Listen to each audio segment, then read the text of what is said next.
Body బిల్డింగ్‌లా most important and essential supplements అంటే whey protein, creatine, multivitamin and fish oil అనమాట.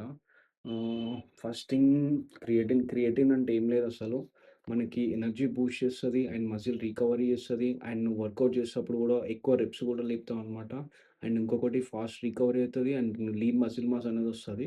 And ఇది daily 3-5 grams తీసుకోవాలి. And next whey protein అనేది pure natural. చాలామంది ఏదో పౌడర్ తీసుకొని బాడీ పెంచిండని ఏదేదో వేస్ట్ మాటలు మాట్లాడతారు.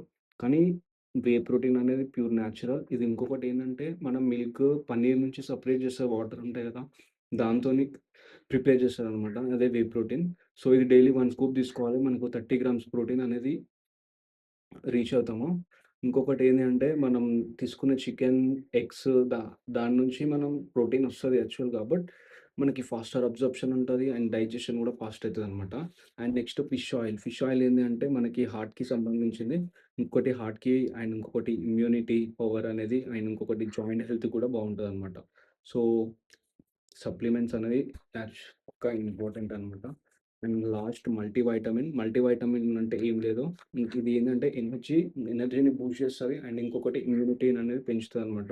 సో, ఎందుకంటే మనం హెవీగా వర్కౌట్ చేస్తాము అండ్ ప్రాపర్‌గా ఒక్కొక్కసారి స్లీప్ ఉంటది, ఉండదు. కొన్ని అంటే మన గట్ హెల్త్ గాని, బాడీలో ఆర్గానిక్ హెల్త్ అనేది ఉంటది కదా! దాని మీద ఎఫెక్ట్ కాకుండా సపోర్ట్ చేయనీకనే మనం ఈ ఎక్స్‌ట్రా సప్లిమెంట్స్ అనేవి తీసుకుంటాం.